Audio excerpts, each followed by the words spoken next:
real estate resource. Thanks for stopping by. Don't forget to like, subscribe, and hit that notification bell so you'll know when new videos are available. I really hope you enjoy this one.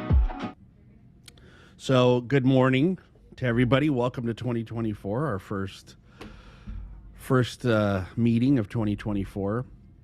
And I wanted to start off this year, which actually I kind of started last year the same way.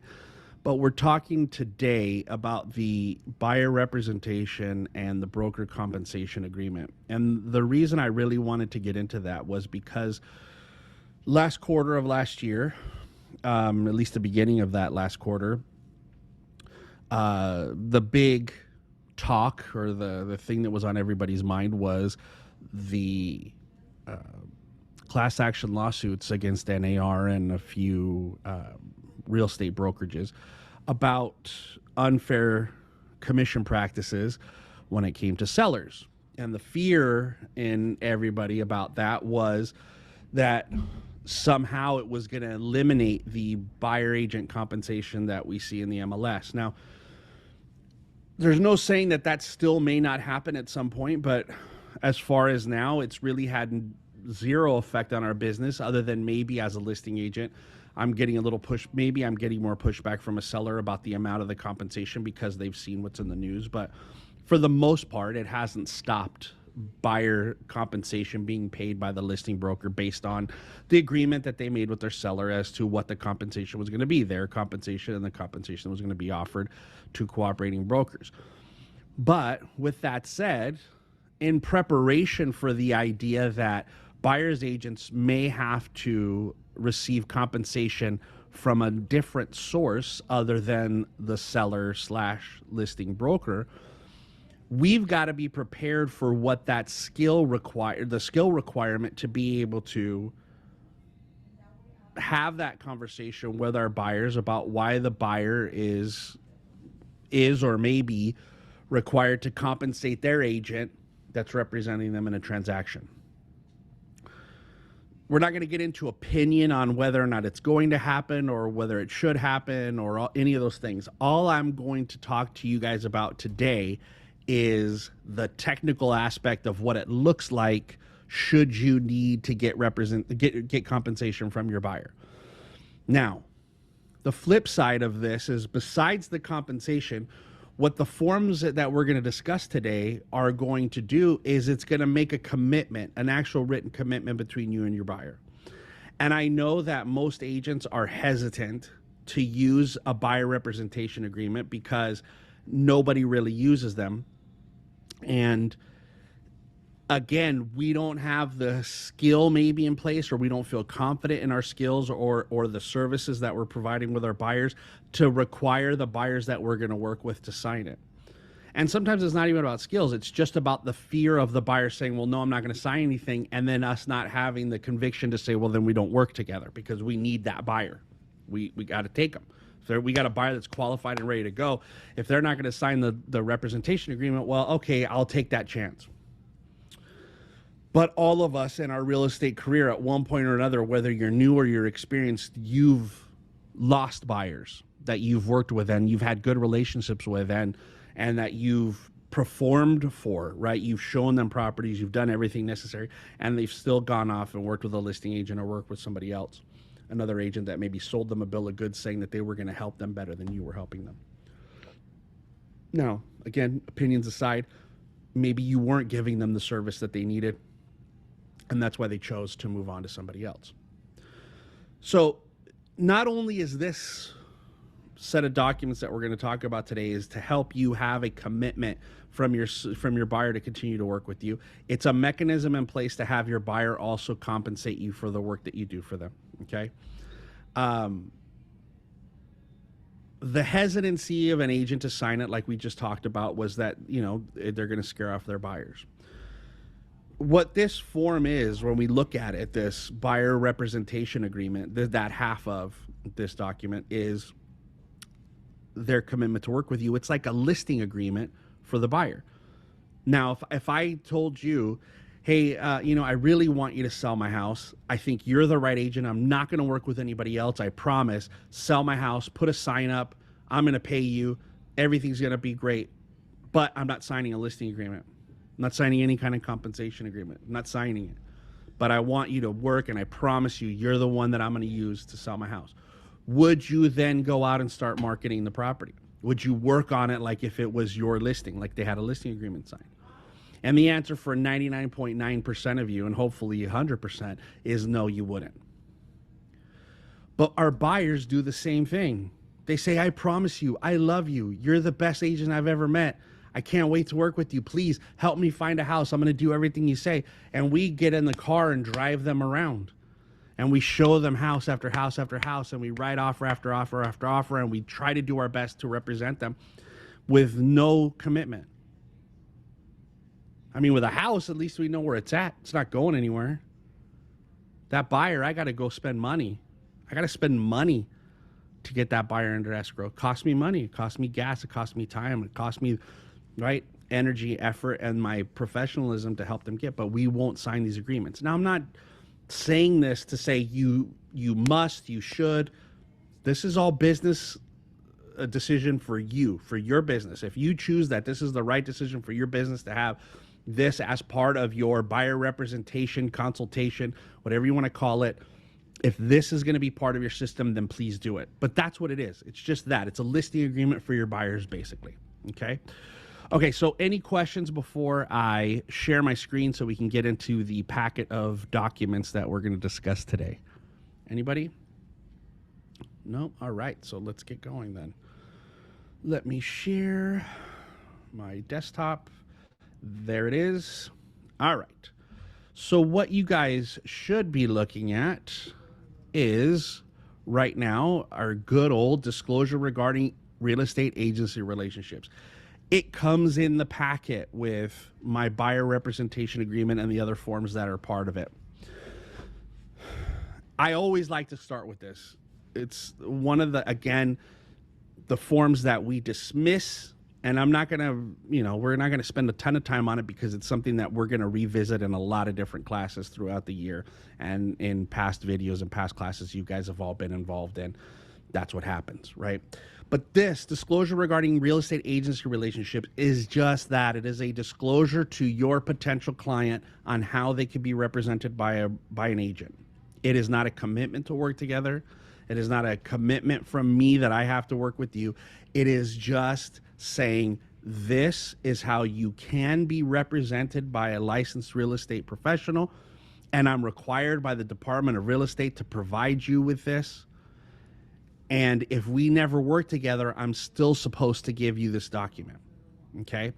Now, I know most of us don't have this unless we go write an offer or take a listing, but that's what this is for. Now, if I do this, right, this disclosure regarding agency relationships with this packet for one of my buyers while I'm doing a buyer representation and broker compensation agreement, I don't have to do it again for my purchase agreement, even if it shows up. They don't need to sign another one. This one is good, okay? This one is good. For at least a year, it's good, okay?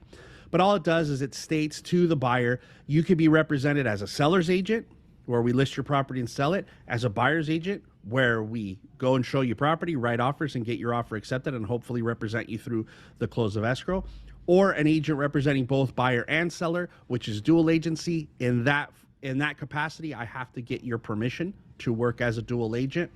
It talks about our responsibilities, like what my duty is to you and what your duty is to me. And that's it. We sign it, we keep it, they get a copy, you get a copy, and it's over. Now, if they, after they sign this, say, I don't want to work with you, terrific. This doesn't bind them any way to do that. Okay? That's it. Very straightforward. But you need to have this with everybody you work with, and it needs to be dated on or before any contract they sign with you. So if I sign this buyer representation agreement today, it's got to be dated today or before today. If I sign a purchase agreement with them, they've got to have this AD signed that day or before. Same with my listing, that day or before. If it is signed after, for whatever reason, we missed the signature, it didn't get done, I forgot to print it and take it when I went, whatever the reason is, if it's printed after the fact, it could jeopardize your compensation in any agreement that you have with your buyer or seller. So as easily dismissed as this AD form is, it is very important to you to make sure that you're handling it in the proper way, okay? That's it for the AD. I'm going to move on. Does anybody have any questions about it? And remember, as we get back into the RPA and listing agreement, we're going to discuss this again. So you're going to hear this over and over and over again. And I know I sound like a broken record sometimes, but again, as inconsequential as it sounds, it is an important document. All right, that's the second page of the AD. This is the Fair Housing Discrimination Advisory. Just like when you write an offer or take a listing, same thing. This comes with it, right? This is included. It's just saying we can't discriminate against anybody based on race, color, country of origin, sexual orientation, any of that stuff. We cannot. Any protected class, we cannot discriminate against. Okay. This is also where it talks about like things like the love letters and stuff like that, where, sellers can request to receive those letters from buyers and sellers, that love letter that a buyer writes saying, oh, I love your house. This is perfect for me and my family. Here's a picture of the whole thing. This document, the Fair Housing Discrimination Advisory, it says, we prefer you don't provide that, but there is a place in the listing agreement where a seller can request it. So regardless of what's in there, if the seller is requesting those letters, then you can accept them. So let's move on. The possible representation of more than one buyer, seller, disclosure, and consent goes back to what we were talking about in the disclosure regarding agency relationships, that if I work as a dual agent, I have to get your consent. This, by signing this form, that gives me the consent. But what this does is just kind of breaks down how the market works, that as a brokerage or as an individual agent, I may be representing more than one buyer or more than one seller that are very similar in what their needs are, right? Like I may have 2 or 3 listings that are all very similar in the same city with the same size and same bedroom, bathroom count, same price. And I may all have buyers that are looking for the same type of properties. What it means is that I have to represent them all the same way, and that because their offer or house may sell faster than yours does, that it isn't against you personally. It's just how the function of the market. And that's really what this is. But it does talk about what dual agency is, and it does, by signing this, gives me permission to act as a dual agent. Now remember, dual agency is not just me, the listing agent, me representing the buyer. It's also any listing agent or buyer under the umbrella of the brokerage that you work for. In our case here, Century 21 All Stars. If any of us work together, that is dual agency. Okay. And the other thing that's always important on here to remember is offers are not necessarily confidential. And that's one of the things that I always try to remind you guys of, is that remember, as a listing agent, remember as a buyer's agent, your offers aren't confidential. That information that's in that offer can be shared with other buyers. With the seller can share their information with any buyer that submits an offer or any buyer that makes a request of them. They're not confidential unless there is some kind of confidentiality agreement in place. Okay, so just remember that when you're a listing agent, because I know that for us as buyer's agents, when we're talking to listing agents, the most common answer when we say, hey, what's your best offer, is they say, well, I can't share that with you. It's confidential. It isn't, but don't make the argument about the legality of whether or not it's confidential or not, right? We all know what the MO is. Better question to ask is, this is what I'm prepared to offer. Am I wasting my time? That's it. That's going to get you more answers than what's your best offer. But if I'm a listing agent and somebody asks me what my best offer is, I am absolutely going to tell them 100% of the time, even if the best offer is my own, to double in. Okay. That's it. Any questions about those forms that we kind of zipped through a little bit? Anybody? Okay. All right. The wire fraud. Again, just like with your offers, just like with the listings, just remember, tell your clients, do not wire anything to anybody without double checking with me first, so we can clarify and make sure that we are wiring to the proper person so that you don't get taken advantage of by a wire fraud. And here we go. Finally, meat and potatoes, the buyer representation and broker compensation agreement. It was updated about a year or so ago, right? December of 2022. Excuse me. Representation period and right to represent. The buyer's name is going to go there. All the buyer's names, just like when you're writing an offer. If it's more than one buyer, put the buyer's names in there. You could do an additional signature addendum if necessary. If it is a trust or a corporation or a partnership, that's the name that goes in there. An entity buyer, right? The full legal name. The broker, that's your brokerage. Century 21 All Stars for us. Whoever's watching this on YouTube, that's your broker's name, right? Your broker, the company. Beginning on a blank date. So just like a listing agreement that has a begin date and an end date, this has a begin date and basically an end date, because what it says is it begins on this date. So I would assume if I'm meeting with my buyer today, I'm going to put my begin date as today because that's when we're meeting and I want to have them sign it. And ending in blank days later. So now what this does, instead of saying here's the date, it gives you a number of days. So if you want to do it for 180 days, 365 days, whatever it is that you're looking at to say, this is the period of time that we've made a commitment to work together. It has to have the beginning date and it has to have this number of days that the contract itself is valid for, or else it is an invalid contract. It's unenforceable. Now, if we're too vague with this contract, and I'll tell you when we get down just a little bit, it's very hard to enforce anyway. And if it's too specific, it's easy for them to work outside of the agreement. So we've got to kind of play on a fine line here of how specific and how vague we are in the information that gets provided, and I'll get into that as we move forward. But for it to be enforceable just on face, it has to have this beginning date and it has to have a number of days here for how long it is valid. Okay? Or upon completion of a resulting transaction, whichever occurs first, representation period, the non-exclusive right, unless paragraph 4B2 is checked, to represent buyer in acquiring real property or a manufactured home. That's it. So what it says is our contract is good for this amount of days or until we close escrow on whatever transaction you and I get into escrow on. That's the valid period, the representation period for this contract that we're signing. No pre-existing buyer representation and compensation agreements. Buyer acknowledges that buyer has not entered into a representation agreement with another broker and has no obligation to pay compensation to any other broker arising out of the acquisition of the property identified in paragraph 3, except identify other brokers and properties. So just like in our listing agreement, which we talked about the last time we did the listing, there's that section that says we don't have any obligation to pay compensation to any other brokers. It's the same thing here. So when I talk to the buyers and say, hey, you haven't signed a buyer representation agreement with any other brokers or any other agents, have you? And they say no, then I'm going to write in here, seller states no. Now, if they have, like, let's, for example, say that I had a buyer representation agreement, but it was for one specific property and we didn't get it. I would identify the property that they're required to pay compensation to somebody for before I had them sign this. So I would add that, okay? That's what this is. So those are the exemptions from me being paid, right? They owe compensation to somebody else or they owe compensation on a specific property, and that means that I can't write an offer on that property and get compensated, okay? Questions so far? Any? No? All right, good. Moving right along. Property to be acquired, property in quotes. Okay, so here we go.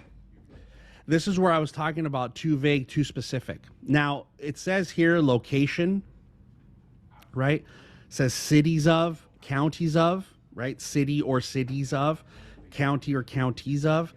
I can't list every county in the state of California. It has to be reasonable, right? I can't just go down and look at a map and say, okay, it's all these counties. It's every city. We have to really be specific based on the needs of the buyer. And maybe when we're having our consultation, this is something that gets filled out in the middle of the consultation, right? Where we start talking about what cities are you interested in. We know maybe you've already been pre-qualified, so we know what your buying power is. So maybe we can eliminate some cities. You can put the counties if you want. You don't have to do both. You don't have to check cities and counties. If it's just, hey, we want to live in LA County or Orange County, okay, fine. Let's do LA or Orange County, right? We can pick those. The price range, don't put 0 to $1 million. Don't put 0 to $2 million when your buyer's qualifications are at $650,000, right? It's gotta make sense. So you put somewhere between, $525 and $675 maybe. Have that $150,000 range. That's reasonable, but not 0 to, $2 million, okay? And then any other terms that may be, any other kind of properties that may be subject to. As Joseph just put in the chat, is this mandatory to implement now? No, it is not mandatory. This is not a mandatory form. Can you leave the price range blank? No, you cannot. You cannot leave the price range blank. If it's just specific, like now, there may be some specific properties, like maybe, for example, you have an off market property that you want to show to an investor or to a buyer prior to you having secured the listing, right? So you don't have any security of compensation. What you could do is say, there's a specific property I'm going to show you, but in order to show you before I have the listing, I need you to sign this. And then you put the list of that property. If it's one address, if it's two, whatever it is. If it's multiples, you can do the properties on identified attached list. So you can do an addendum, write down all the property addresses that you're going to show these off-market properties. And that way, if they go around you and try to purchase it without you representing them, they owe you the compensation. So you protect yourself a little bit. That's what those following, specific properties would be good for. Okay. Questions about location, the cities, the price range, right? Locations can be school districts, specific areas of a specific city, list of cities that they're interested in, right? Like you have a buyer I'm interested in Pico, Downey, Whittier, Norwalk, and Southgate. That's it. Those are the 5 cities I'm in. I can put all 5 cities in there. Now, if they go and buy something in Bellflower, it's probably going to be tough to enforce it. So maybe you go with the counties, right? So you could say if they're going to buy in LA and Orange County, that's fair. That is going to be a little bit more broad and easier to enforce. Okay. Compensation to broker, the next section. This is how you get compensated. The amount or rate of real estate commissions is not fixed by law. They are set by each broker individually and may be negotiable between buyer and broker. Real estate commissions include all compensation and fees to broker. Just like on the listing agreement, they have that in bold, right? There is no set fee. It is all negotiable. There's nothing that requires you to pay a certain amount. And that's really what we need to enforce is what we're doing. The reason you're paying me compensation is because of the value that you see in me, how I perform, the things that I can do for you. What is my value to you? If we have to lean on, well, you have to pay because this is how much it is, you got to be able to sell them something other than that's just because that's how much we charge. You got to have some value that you provide to the client. So we're talking about contracts right now, but that's a skill set. That's something that, what do I do that's different than everybody else? And this is why you're paying me to do that, to help you. That's something you've got to work on, each of you individually. So here's where it says, buyer agrees to pay broker as follows.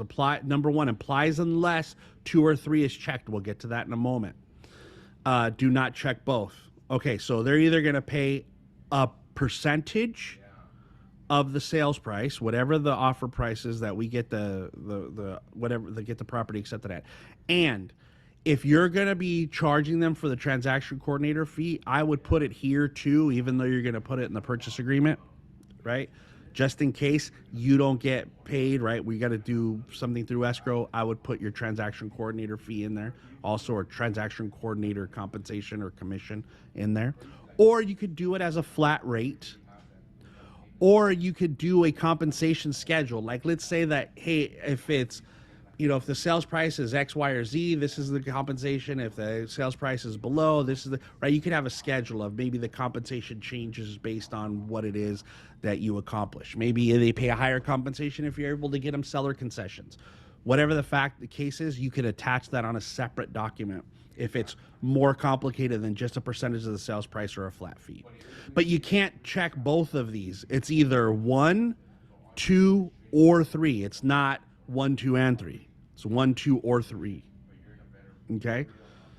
Does that make sense? Any questions about that compensation? Pretty straightforward. We know what that is, right? If we put 3% of the sales price, that's what you're going to pay me, right? Whatever we pay, you're going to pay me 3% of the purchase price.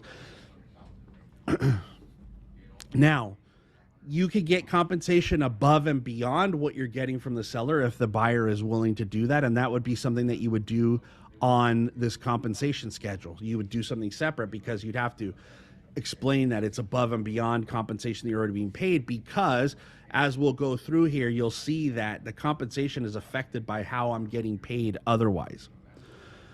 Broker right to compensation. Broker shall be entitled to the compensation specified in paragraph 4A from buyer if during the representation period or any extension thereof, buyer enters into an agreement to purchase, lease, or otherwise acquire any property described in paragraph 3, and the seller thereof completes the transaction or is prevented doing so by default of buyer. So what it's saying basically is this: if you purchase something that fits in that category that we talked about in paragraph 3, and you close escrow, you owe me compensation. Or if you don't close escrow because it's you breached the contract, right? Meaning you removed all your contingencies and still canceled, maybe lost your deposit, maybe not, you would still owe me compensation because you breached the contract. That's what it's saying. Okay? So keep that in mind. We have to explain all this to the buyers if we're going to have them sign it. Okay? Broker involvement, non-exclusive representation. Compensation is payable only if there was broker involvement with the property.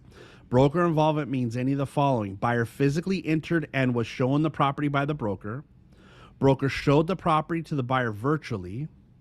Broker submitted to seller a signed written offer from buyer to acquire, lease, exchange, or obtain an option on the property.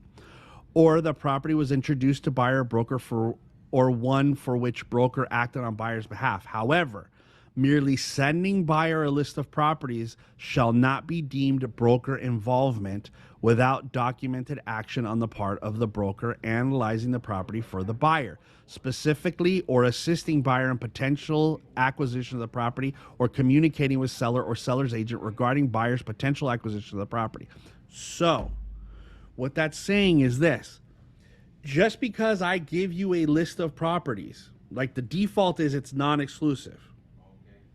Just because I gave you a list of properties, if I don't show it to you, write an offer on it, negotiate with the seller or the buyer's or the listing agent on your behalf, if I don't have some involvement, if you just go off on your own, find an open house, even if it matches all the criteria, go find an open house, write an offer for the listing agent, I'm owed nothing.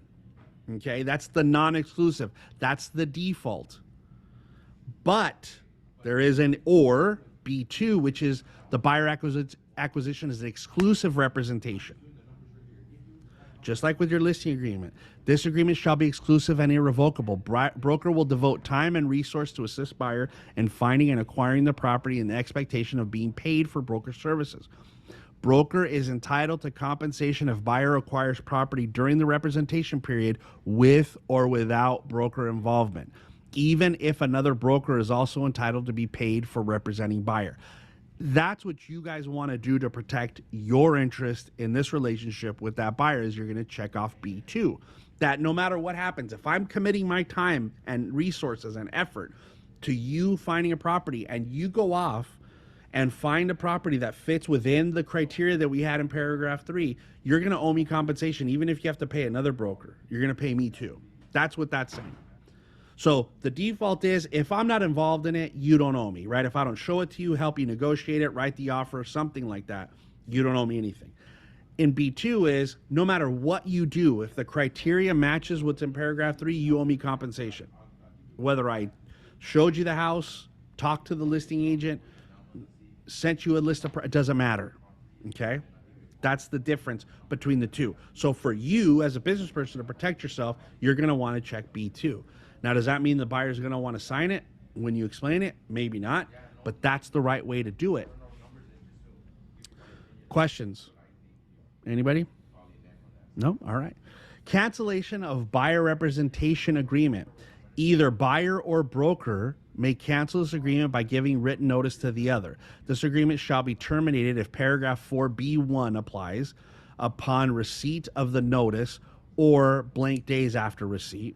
Or if paragraph 4B2 applies, now remember we're going back here, 4B1 or 4B2, the exclusive, if 4B2 applies, 30 days after receipt of the notice. Broker shall nonetheless be entitled to compensation if during the representation period or any time specified in paragraph 4E, we'll get there, buyer acquires a property for which there was broker involvement, provided broker delivers to buyer a written list of those properties for which there was broker involvement. The written list of broker involvement properties shall be delivered to buyer within 5 calendar days after the effective date of the cancellation. Before, during, and after the 5-day period, buyer is advised to notify any other broker of broker's rights under this paragraph. So what they're saying is that by default, it can be canceled by either party. Now, if we're non-exclusive, it's blank days after I give it, whatever we put in there. It's upon receipt of the notice or 3 days after, 5 days after, 10 days after, 30 days after, whatever we put in. If it is an exclusive agreement, when I give you the notice that I'm firing you as buyer or you're firing me as agent, it is effective 30 days after that notice is provided. That's it. After that 30-day period, you're no longer required to work with me. I'm no required to work with you. Or if you check this box for C2, neither party shall have the right to cancel his agreement prior to expiration except by mutual agreement. But that's only if you're using 4B2, which is the exclusive representation. So if you leave it default with the non-exclusive representation, you can't make it where they can't cancel. Do you understand? So it's got to be both. It's either exclusive representation and they can't cancel, or it's non-exclusive and they have the right to cancel. You can't do it the other way. You could have it as an exclusive and allow them to cancel. That's okay. That's acceptable. But you can't do exclusive and no cancellation. Questions about the cancellation? Any questions? Okay. Accounting for payments to brokers by others. And here's where it comes in, where we were talking about what the compensation is. If anyone other than buyer compensates broker for services covered by this agreement, that amount shall be credited towards buyer's obligation to pay compensation. So, if the seller agrees to pay me a commission, let's say, for example, I have a buyer representation agreement with my buyer, and we find a for sale by owner. And the for sale by owner says, look, I'm not paying any compensation. And the buyer says, well, I still want the property. Now the buyer owes me the whatever we agreed on, the 3%, the 2%, whatever we agreed on. But let's say the seller goes, you know what? Because you have a buyer that's under contract, it's a legitimate buyer, I'll pay you 2%. I agreed for 3% with my buyer. So the 2% being paid by the seller gets credited to the buyer, which means the buyer would only owe me 1% compensation based on this agreement. Now, let's say that we find a property that's listed in the MLS, and the listing in the MLS is 2.5%. The buyer, not the seller paying me, but the broker for the seller, the listing broker, is offering me 2.5% to be a cooperating broker. When we go, that 2.5% gets credited to my buyer, so my buyer would still technically owe me 0.5% of compensation based on this agreement. Okay? So, I know that sometimes buyers would kind of cringe at the idea of, well, if you're getting paid, why am I still paying you? You can address that in your documentation if that's something that is concerning to them, because you don't, if you're getting 2.5, just take the money you're getting paid by the seller or by the listing broker. Don't also say, well, I want you to give me money too. That's tough on buyers already as it is. Jesus, you had your hand up. Go ahead. Yes, the commission in that case, let's say that the 0.5% or the 1% that the buyer is going to pay, are they going to pay it right off the bat, or can that be included into the loan, into escrow? How does that work?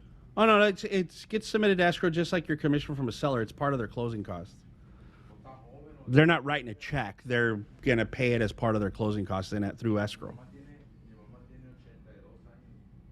Thank you. Mm-hmm. Any other questions? If third-party payments received exceed buyer's obligation, the excess amount shall be paid to broker or credited to buyer or other. We're going to leave it at the default. We're not giving any buyer credits unless that's something that you negotiate with them, and that's fine. You can do that if you want to. But like, for example, if they're only paying you 2%, if your agreement on this buyer representation agreement is 2%, and you're getting 3% from the seller side, then you could credit that 1% to your buyer to help them purchase, or it says by default you get the 1%. That's what it says. Now, the reason that that's in here is because there's another form that goes along with it that we're going to look at next, which is, now that I have this buyer representation agreement, I have to disclose to my buyer what the potential compensation is on any property that I'm planning on showing them. And we'll go into that in a moment. Authorization to include commission and offer. So now let's say, for example, let's go back to that buyer representation, or the for sale by owner. Okay, let's say for sale by owner. We're going to write an offer on a for sale by owner. The buyer says, hey, do you think that we could include in our offer that the seller pays the compensation that I'm required to pay you? And that's what this is. The buyer is authorizing us to now include in our offers for them, the seller, to pay the obligation that the buyer may have. Or you could check the box that says does not, right? I don't give you authorization to ask the seller to pay it. I'm going to pay it. Now, here's the reason why. What it's going to say in there is that it's asking for the seller to pay commission over and above the commission that's either already being offered or whatever we've negotiated with them. It's something separate. And so what that does is it affects the strength of your offer as a buyer. If I request for, not only am I making this offer, and I'm going to show you where that shows up in the purchase agreement. And I think it's a confusing piece of the purchase agreement, so I'm glad we're talking about it so people get to see it in how it really works. So really what it's saying is you could ask for the seller to pay it, but it's going to affect the strength of your offer, okay? Additional broker right to compensation. This is that, like, in the listing agreement where we have those exclusions where it says, hey, listen, we had this agreement for 6 months, a year, whatever the agreement period was. We've decided to cancel it or it's expired. Here is a list of all the properties that I've showed you.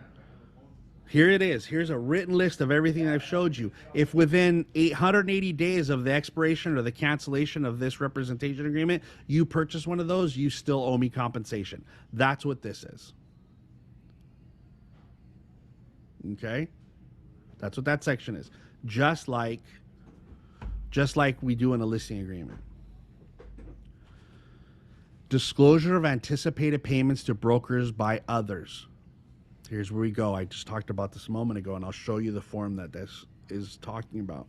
Broker, prior to writing an offer on a property, or if checked prior to showing a property, will disclose to buyer the amount of compensation broker expects to receive from a third party on that property by providing buyer with either a copy of the MLS listing showing the cooperating compensation offered by a broker, or a separate document such as anticipated broker compensation disclosure form, CAR ABCD. And I'm going to show you that form when we're done with this. That'll be the next thing that we go over.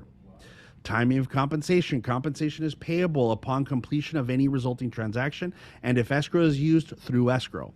Broker shall be entitled to compensation whether any escrow resulting from an agreement for property specified in paragraph 3 closes during or after the expiration of the representation period. So let's say that my representation period expires tomorrow, but we get an offer accepted on a property that matches the criteria in paragraph 3. We get it accepted today, and that closes escrow a month from now. My representation agreement has expired, right, the day after, but I'm still entitled to that compensation because we entered into the transaction while it was still valid.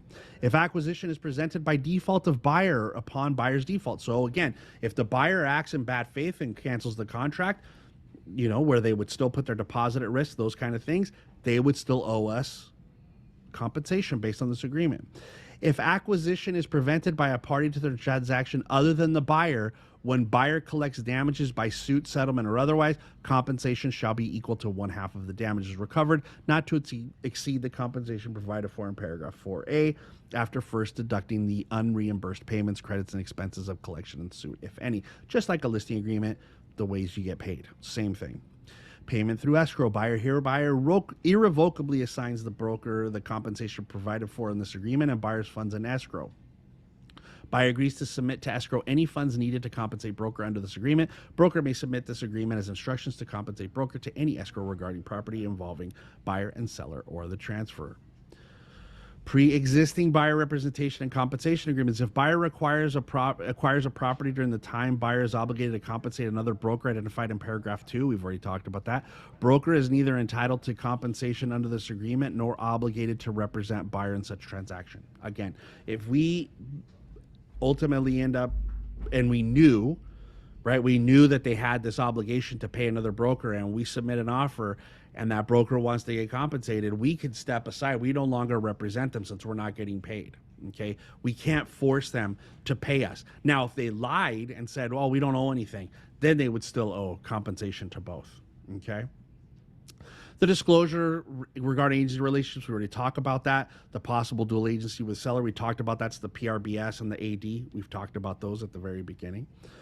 This is just our authorizations and obligations, where our obligations are just the same as in the listing agreement or any other thing with the purchase agreement, is to act in good faith, right? We got to represent them. We have a fiduciary duty to give them the best representation. We're competent, we're professional, the whole thing. That's what this list is. We're not going to go through all of that and read the whole thing. Buyer obligations, good faith. Buyer agrees to timely view and consider property selected by broker, negotiate in good faith to acquire the property. Buyer further agrees to act in good faith toward the completion of any contract entered into for a property in furtherance of this agreement. It's just act in good faith, both parties. Personal and financial information. Within 5 calendar days from the execution of this agreement, buyer shall provide relevant personal and financial information, including but not limited to proof of funds and a pre-approval pre-qualification letter to broker to assure buyer's ability to acquire property. Now, I would suggest you've done this prior to signing this agreement. If buyer fails to provide such information, or if buyer does not qualify financially to acquire property, then broker may cancel this agreement in writing. Reasonable care and other professional assistance. Buyer is obligated and agrees to read all documents provided to buyer. Buyer agrees to seek desired assistance from appropriate professionals selected by buyers, such as those referenced in the attached buyer's investigation advisory. That's the same buyer's investigation advisory that comes with your purchase agreement. Buyer is advised to read the attached buyer's investigation advisory and buyer transactional advisory for a list of items and other concerns that may warrant investigation by buyer or other professionals. We're going to see that right now at the end of this. Buyer agrees to pay for reports and investigations. Buyer material issues. Buyer shall notify broker in writing of any material issues to buyers, such as, but not limited to, buyer requests for information on or concerns regarding any particular subject of interest or importance to the buyer. So there's a form called the buyer's material issues, and that gives you a list of, these are the things I'm concerned about buying in a home, and I need to make sure that we take care of that. That's it. Incorrect or incomplete or inaccurate information. Buyer agrees to indemnify, defend, and hold broker harmless from all claims, disputes, litigations, judgments, attorney fees, and costs arising from any incorrect information supplied by the buyer or from any material issues that buyer fails to disclose in writing to broker. So that's it. They're just saying, if I don't tell you, it's not your fault, it's my fault, right? This is dispute resolution, is the mediation, right? Just like in the listing agreement, mediation. Just like in the purchase agreement, mediation. Arbitration. If buyer and broker desire to resolve dispute arising between them through arbitration rather than court, they can document their agreement by attaching and signing an arbitration agreement. So just like in a listing agreement, our dispute resolution doesn't automatically go mediation arbitration. We'd have to do a separate document for that. But even though we're going to go through litigation, you got to go through mediation first. Okay? These are the forms that are attached. This is just saying that we all agree that the entire agreement is the only thing we've agreed to. You check this if there's an entity buyer, like a trust or a corporation or a partnership. Everybody signs, and that's it. Now we have an agreement. The different form that you don't normally see, right? You see the buyer investigation. You don't normally, this doesn't come up with your purchase agreement, is it's a buyer transactional advisory. So it just kind of breaks down how the transaction runs. Right? So it's basically what it's saying is you, a buyer, have to take steps to protect yourself. You can't just say, I didn't know, like you're not a helpless child in this transaction. It talks about communicating issues that are important to you. It goes back to that BMI, the buyer material issues. It talks about the agent's duties and their limitations, what they're authorized to do, what our scope of duties are, how the buyer representation agreement allows dual agency. That's just that. It's just an advisory. It is not anything that is binding. It's just for them to look at, like, you're advised about these things in a transaction. Okay? So that's the buyer representation agreement. Before I move on to the couple of the other forms that I showed you, do you guys have questions about this before I open up another form?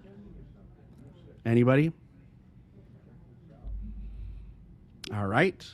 So let's look at the anticipated broker compensation. So remember, we said we have to disclose to them either prior to showing or at offer time any compensation that we're expecting to get from somebody other than them.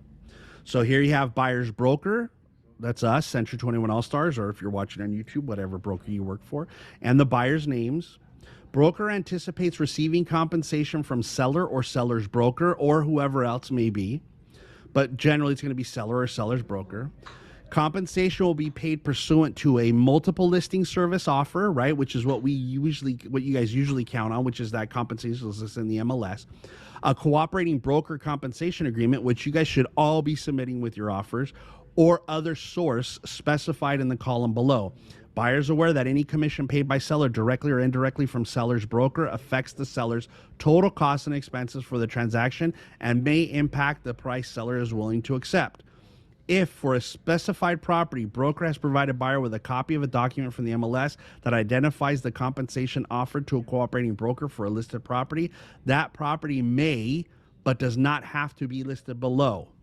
Broker independently or through escrow will disclose the final compensation broker receives from anyone other than the buyer. So if I give you a copy of my MLS printout that shows the compensation that I'm receiving from the seller's broker, I don't have to put it on this paperwork. I would suggest that we do this instead of giving the MLS stuff, because you got private remarks on there. You guys shouldn't be sharing those agent views of the MLS with the buyers, because that information is not for them. That's just what I believe you guys should be doing. So the buyer's brokerage firm, that's us, in this case, Century 21 All-Stars, the license for the company. You're going to sign your name, print your name, and put your license number and date. Buyer acknowledges that buyer has read, understands, and received a copy of this anticipated broker compensation disclosure by initialing in the box below. Buyer acknowledges being advised of the broker's anticipated compensation for the property identified. They're not talking about initials here. This is a signature. They're talking about initials here. So here's what we're going to do. Property address, whatever property I'm planning on showing them or showed them, I'm going to put that address here. They're going to initial. It's going to say the date that I showed it to them, what the compensation is going to be, and where the source of compensation is. Did I get it from the MLS, from the CBC, or some other source that the seller said they were paying or whatever? I'm going to list all those. They're going to get it. I'm going to submit that to them. Now, at the time, it says here, this section to be completed upon close of escrow when the final compensation is determined, in case the compensation changes. This now, when we're about to close escrow, this section is going to be completed, which is what the property was, how much the commission was, the compensation, and then we're going to put our name, the broker's name, the license, our name, our license, and the date, and we're going to sign it, and the buyer's going to initial that they received it. This section right here is only at close of escrow when everything's finalized. That's it. But if you're going to sign that buyer representation and compensation agreement, this is required unless you give them everything else. You give them a copy of a CBC or you give them a copy of the MLS printout. You have to do, I would suggest you do this just so it's clear. So remember, if you're going to do the buyer representation, broker compensation form, if that's going to be part of your business operation, then you've also got to include this form when you work with buyers. Questions about this form before we move on? Anybody? That's good. It's either very clear or you're very confused, and I'm going to get questions later. But I'm okay with that. If you have questions later, you can come see me. You can send me an email, whatever you need to do. Now, last thing, I just want to show you on the purchase agreement. Oh, here we go. If seller is paying the buyer agent commission, then we don't have to do any of these forms. No, you do have to do these if you have a buyer representation agreement. It doesn't matter who's paying you. If you have a buyer representation and broker compensation agreement with your buyer, you've got to provide these things. It has to be done. It's part of the requirements of that form. Doesn't matter if the seller's going to pay your commission or not. You still got to disclose to them how much commission you're getting. But let's look at the section in the purchase agreement. Remember, it said, hey, we could make a request of the seller to pay it. That's what this is. I get a lot of phone calls about this. People will call me, are we required to check off G3, right? Paragraph 3, G3 of the purchase agreement. The answer is no. The answer is no. This is just asking. This is a request. So, for example, if your buyer is saying, I'm going to pay you a commission, you could request the seller to pay that commission instead of the buyer. Okay? It's not when you're getting a commission already from the MLS, right, where the seller's list, the listing broker is paying you compensation. That's not what this is. This is if you're asking them to pay over and above the obligation of that the buyer has, not that you've already agreed to from the listing broker. Okay? So don't check this unless you have a buyer representation agreement, and if you're not getting compensated, but you want to get the seller to pay the buyer's compensation. So don't, 99.9% of the time, none of you guys are going to check this. Okay? But if you do, there's another form that you have to fill out, and that is this one, the seller's payment to buyer's broker. And it breaks down the compensation, why you're paying it. Again, 99.99999% of the time, you're not going to use that. Okay? Now, I got some stuff in chat, so let me look here. We got starting now. Well, yes, starting now. If you're using the buyer representation agreement, yes, starting now, you have to provide those documents. If the buyer is paying commission, could this affect their approval? It could. Look, here's the thing, and this is why we've talked about this. I've talked about this before when I've had discussions with people about these lawsuits and the idea of compensation disappearing from the listing broker or from the seller and it becoming a buyer responsibility. It is going to knock a lot of buyers out of the market if the buyer is paying compensation, because now it becomes a cost. So they have to have not only the cash for their down payment, the cash for their closing costs or whatever credit they're getting, and they have to have the cash to be able to pay you compensation in order to qualify now to purchase. So yes, absolutely, it could affect their approval. Another question, if the listing broker is paying the commission to buyer's agent in 2, would you put the listing broker's name under from? Which form are we talking about? We're talking about here on this form. I don't know what you're talking about. The anticipated broker compensation? Is that what you're talking about? Jonathan? I'm not sure. Yes, on here. Well, no, yeah. Well, the source is here. This is who's paying it. If the broker is paying the commission, then this is your source is either the MLS or the CBC, but you still have to disclose what that amount is.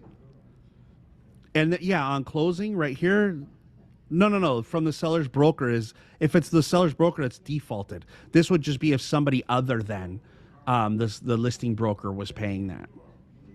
If the seller was paying it, not the listing broker, for example, you would check the from. But if the listing broker is paying it, that's the default. Okay? All right. So we got through everything. Again, I'm not saying that this is something that you're required to use. But if things start to change in our business and the compensation model changes different than what we're used to, which is where the listing broker is paying you compensation, this is a tool that you're going to have to start using in order to get compensated properly, right? Now, in the market that we're in already, where we're already getting compensated, this is just something that you maybe want to use in your business to have a better commitment between you and your buyer as you're working. Is it something that's required at this point? No. But if we're going to use it, we got to use it the right way, which is why I wanted to show you all the forms that go along with it. But in the moment, I don't want you guys to worry about the idea of where your compensation is going to come from, because the market hasn't changed yet. Our business hasn't changed yet. And for us to start to worry for something that hasn't happened yet is just going to drive us crazy and is going to affect how we do our business. So continue to do your business the way you're doing it. If this is something that you want to add into your business model as part of your buyer representation and your buyer consultation, then by all means do. Just make sure you're doing it properly. Virginia, you unmuted. Did you have a question? Just really quick. I mean, it is a lot, and then there's so many different forms. I would love to know that, like maybe a checklist that would be helpful for us, that if this happens, then these are the forms that we need to implement. Is there such a thing that we can create, or it's just a matter of learning it? Well, I mean, there's really not a checklist, but the form itself refers to the forms that you have to have, right? So, I mean, if you're doing a buyer representation agreement, it tells you based on the choices you make in that buyer representation agreement, what's also required of you. I mean, it's there. So, I mean, but there isn't a specific checklist that says if you're using a buyer representation agreement, you must do A, B, C, and D. and maybe I'm wrong and there is something at CAR, but I don't believe so. But really, if we get down to the nuts and bolts of all the documents that we use, forget just this, but everything that we use, the RPA, the listing agreement, the amendments, they all kind of refer to any other documents that you're required to use based on a term that you put into that one. So if we're just careful and we're slow and we look at the things that we're having people sign and how we fill them out, it's going to reveal itself to you what's necessary. It's just that we get in a hurry and we just start throwing things together because, we need to have this and we need to have that. And that's when stuff gets missed. But if we think about it and we get really knowledgeable about our documents, they'll reveal to you everything that you're required to do moving forward based on how you fill it out. So if I understand correctly, let's just say that I'm happy with 2.5, right? 2.5. I let my buyer know that that's basically the compensation that I work with, right? So he, I notify him that on these 3 properties, I'm going to show him one's paying 2.5, one's paying 2%, etc. Right? So he's going to know that if he decides to put an offer on that 2%er, that's where I would implement that buyer's compensation to have him pay me the half. Yes. Now you could, as part of, like when we talked about the in here in this buyer representation, we go back. I'm in paragraph 4A. I know I'm not sharing with you guys anymore, but there's a section in there where it says 4A3, right, where you check the box pursuant to compensation schedule. You could put a compensation schedule that just says, any compensation I'm paid from a third-party source eliminates the responsibility for the buyer to have any duty to pay compensation. So you can put them at ease to say, hey, look, if we want to, I just want us to be committed to each other, right? So if I find you any property that you love, whether it's 1.5% it's paying me or it's 3.5% it's paying me, whatever it's paying me is going to satisfy your obligation for compensation. You're not going to have to pay me over. So if it's 1.5, you don't owe me a point. I want to help you. This is only in the case where you go off and do something on your own besides our relationship that you may owe me that compensation. You could put that in that compensation schedule. Sure. Gotcha. Yeah, okay. I mean, there's things that we could do to make it make sense and to help our clients feel comfortable that we're not just out for every penny that you have, right? And which is what's starting to happen now is that they just believe that all we're trying to do is gouge the seller and gouge the buyer and we get paid. No, we're doing a service for both of these parties, the service and the buyer, and we're due fair compensation, but we also have to be transparent in how that compensation works. Yeah, communication is key. Absolutely. Especially on this. 100%. 100%. Anybody else? Any other questions? All right, terrific. Well, thank you guys for being here. I appreciate it. It's nice to be back. If you missed any part of this, if you came late, it's going to be on YouTube later. And I can't wait to get back with you again next Thursday. So everybody take care.